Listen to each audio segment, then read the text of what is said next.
रामपुर के bustling markets में एक खतरनाक राज छुपा था। अंधेरी गली, एक शैडोवी गली जिसे सब अवॉइड करते थे। उसका अंधेरा सिर्फ रोशनी की कमी नहीं थी, ये एक ऐसी जगह थी जहां डर पनपता था। एक ठंडी जनवरी की सुबह एक चीख ने सन्नाटा तोड़ दिया। जब सुबह हुई, एक आदमी की बॉडी, राका, एक कुख्यात गुंडा, कोबल्स पर बेजान पड़ी थी। आंखें डर से खुली हुई थी। कोई स्ट्रगल नहीं, सिर्फ एक सिंगल प्रिसाइज घाव था।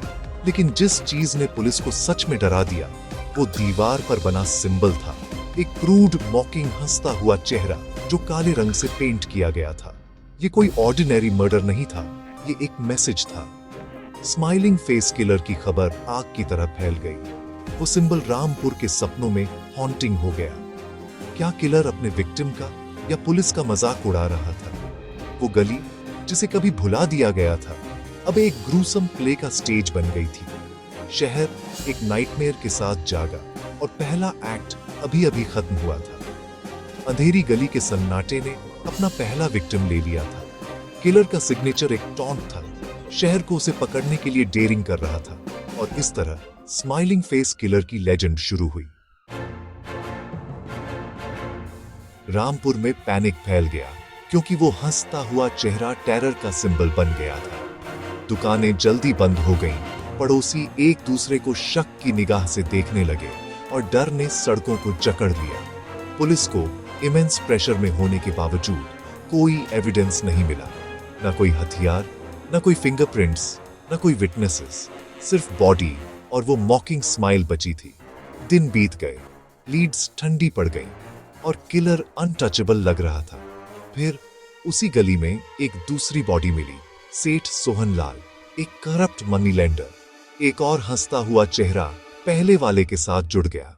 शहर का डर और गहरा हो गया। ये कोई रैंडम एक्ट नहीं था, बल्कि एक पैटर्न था। एक सीरियल किलर खुला घूम रहा था और पुलिस उसे पकड़ने के करीब नहीं थी। हर फेलियर के साथ हंसते हुए चेहरे मल्टीप्लाई होते गए। अंधेरी गली अब नाइटमेयर्स की जगह बन गई थी। किलर का मैसेज साफ था, कोई भी सेफ नहीं था। शहर की शांति छीन ली गई थी। पुलिस एक गोस्ट का पीछा कर रही थी। प्रेशर बढ़ता गया, लेकिन किलर एक मिस्ट्री बना रहा। द हंट अभी शुरू ही हुई थी। दो खून और कोई प्रोग्रेस नहीं होने पर इंस्पेक्टर प्रियांशु ने कमान संभाली। यंग और शार्प, उसने किलर के दिमाग को समझने की कोशिश की। सिर्फ एविडेंस को नहीं, उसे वायलेंस के पीछे एक पर्पस महसूस हुआ, जस्टिस का एक ट्विस्टेड सेंस। प्रियांशु ने देखा कि जहां ज्यादातर लोग किलर से डरते थे, वहीं कुछ चुपचाप अप्रूव भी करते थे। विक्टिम्स को पैरासाइट्स माना जाता था। किलर गंदगी साफ कर रहा था, कुछ फुसफुसाए। प्रियांशु को एहसास हुआ कि मर्डरर शायद एक लोकल ही था, जो घुल मिलकर प्लेन साइट में छिपा हुआ था। उसने एक मॉन्स्टर को खोजना बंद कर दिया और एक ऑर्डिनरी आदमी को देखने लगा। फिर एक ब्रेक थ्रू क्राइम सीन पर एक हल्का मिल्की रेजिड्यू मिला, जिसे फोरेंसिक्स ने ओवरलुक कर दिया था। एनालिसिस से पता चला कि ये केसिन था, एक मिल्क प्रोटीन। अचानक किलर की दुनिया एवरीडे से इंटरसेक्ट हो गई। स्माइलिंग फेस किलर शायद दूध से कनेक्टेड था। प्रियांशु के लिए ये पहली रियल थ्रेड थी। गोस्ट ने एक ट्रेस छोड़ दिया था। इन्वेस्टिगेशन को एक नई डायरेक्शन मिल गई थी। द हंट उन लोगों तक सीमित हो गई जो दूध डिलीवर करते थे। दूध के क्लू ने प्रियांशु को रामलाल तक पहुंचाया, पड़ोस का अनअस्यूमिंग दूध वाला। वह प्लेन साइट में इनविजिबल था, पोलाइट, पंक्चुअल और जिस पर सब भरोसा करते थे। लेकिन वेयरहाउस में पुलिस को क्राइम क्लिपिंग्स और नामों की लिस्ट मिली। राका और सोहन लाल उनमें से थे। रामलाल खुद को जस्टिस का डिस्पेंसर मानता था, मर्डरर नहीं। फ्रेंडली दूध वाले का मास्क एक डेंजरस जेलट को छुपा रहा था। जस्टिस और क्राइम के बीच की लाइन ब्लर हो रही थी। किलर उन्हीं में से एक था। रामलाल के पहले विक्टिम्स सच्चे विलन्स थे, राका और सोहन लाल। पहले तो उसके एक्शंस कम्युनिटी के लिए एक ट्विस्टेड सर्विस जैसे लगे, लेकिन पावर ने उसे करप्ट कर दिया। बैड की उसकी डेफिनेशन फैल गई, जुआरी, बेईमान दुकानदार, यहां तक कि पेटी न्यूसेंसेस भी। जस्टिस और क्राइम के बीच की लाइन गायब हो गई। किलिंग जस्टिस के बारे में कम, कंट्रोल के बारे में ज्यादा हो गई। हंसता हुआ चेहरा पर्पस के सिंबल से ईगो के सिंबल में बदल गया। रामलाल का मिशन एक पर्सनल वेंडेटा बन गया। जस्टिस को इम्पार्शियलिटी की जरूरत होती है। रामलाल का इमोशनल और एब्सोल्यूट था। वह वही मॉन्स्टर बन गया जिसे वह नष्ट करने निकला था। शहर का साइलेंट गार्डियन उसका सबसे बड़ा थ्रेट बन गया था। उसका रास्ता जो कभी राइचियस था अब सिर्फ डार्कनेस की ओर ले जा रहा था। विजिलेंटी अपने ही मैडनेस में खो गया था। रामलाल का डिसेंट एस्केलेट हो गया। उसका अगला विक्टिम समीर था, एक नौजवान जो सिर्फ तेज म्यूजिक का दोषी था। एक पड़ोसी की शिकायत ही रामलाल के लिए मौत की सजा सुनाने के लिए काफी थी। शहर हॉरर में सिमट गया। क्लीनर के लिए एडमिरेशन गायब हो गई। अब कोई भी टारगेट हो सकता था। डर ने मासूमों को भी जकड़ लिया। इंस्पेक्टर प्रियांशु ने किलर की रेकलेसनेस को एक अपॉर्चुनिटी के रूप में देखा। उसने कम्युनिटी से कुछ भी अनयूजुअल रिपोर्ट करने का आग्रह किया। रामलाल को बचाने वाली साइलेंस की दीवार टूटने लगी। इन्वेस्टिगेशन एक रेस अगेंस्ट टाइम बन गई। रामलाल पर सर्वेलेंस तेज कर दी गई। पुलिस उसके हर मूव को ट्रैक कर रही थी। एक और मर्डर को रोकने के लिए डेस्परेट थी। हंसता हुआ चेहरा अब एक मिस्ट्री नहीं था, ये एक वार्निंग था। दूध वाले की हंट अपने सबसे डेंजरस फेज में पहुंच गई। शहर का ट्रस्ट टूट गया था। किलर का रेन खत्म होना ही था।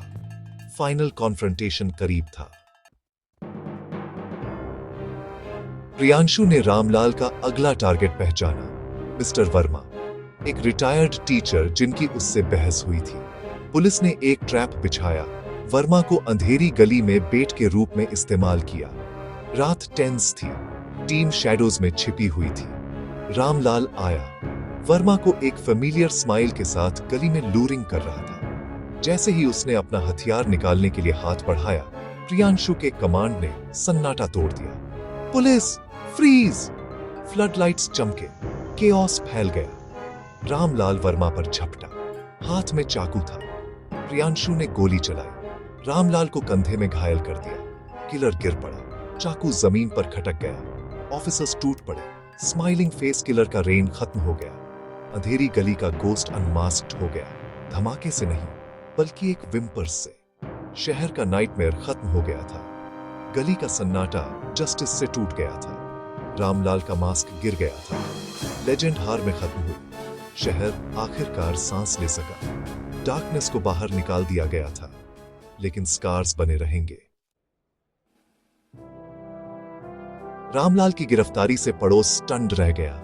विश्वसनीय दूध वाला स्माइलिंग फेस किलर था, अकल्पनीय। इंटेरोगेशन रूम में उसका राइटियस मास्क टूट गया। उसने कन्फेस किया, अपनी ट्विस्टेड लॉजिक समझाई। वह लाइन नहीं देख पाया जो उसने पार की थी। कम्युनिटी स्कार्ड रह गई। ट्रस्ट टूट गया। अगर दूध वाला किलर हो सकता था तो किस पर भरोसा किया जा सकता था? अननोन का डर फेमिलियर के डर से बदल गया। इंस्पेक्टर प्रियांशु ने केस सुलझा लिया था, लेकिन जीत बिटर स्वीट थी। हंसते हुए चेहरे धो दिए गए, लेकिन उनकी याद बनी रही। शहर ने सीखा कि मॉन्स्टर्स फ्रेंडली स्माइल्स के पीछे छिप सकते हैं। अंधेरी गली टेरर का मॉन्यूमेंट बन गई। डार्कनेस एक्सपोज हो गई थी, लेकिन उसका लेसन बना रहा। ईविल कोई भी चेहरा पहन सकता है, यहां तक कि वो भी जिसे आप हर सुबह ग्रीट करते हैं। अंधेरी गली केस ने जस्टिस और वेंजेंस के बीच की खतरनाक लाइन को उजागर किया। रामलाल का क्रूसेड एक मोटिव के साथ शुरू हुआ, जिसे कई लोग समझ सकते हैं, कानून से परे वालों को सजा देना। लेकिन जस्टिस ऑब्जेक्टिव है, कानून पर आधारित है। वेंजेंस पर्सनल और डेंजरस है। रामलाल के एक्शंस जस्टिस से टिरनी में बदल गए। मारने की पावर ने उसे करप्ट कर दिया, राइट और रॉन्ग को ब्लरिंग कर दिया। उसकी स्टोरी एक वार्निंग है, कानून को अपने हाथों में लेना सिर्फ डार्कनेस की ओर ले जाता है। True justice heels, vengeance wounds. एक फ्लॉड सिस्टम किसी भी सिस्टम से बेहतर है। एक परफेक्ट दुनिया की इच्छा मॉन्स्टर्स बना सकती है। जस्टिस और वेंजेंस के बीच की लाइन इंसान के दिल में होती है। इसे एम्पैथी और कानून के सम्मान के साथ गार्ड किया जाना चाहिए। हंसते हुए चेहरे हमें याद दिलाते हैं, अच्छे इंटेंशंस भी हॉरर की ओर ले जा सकते हैं।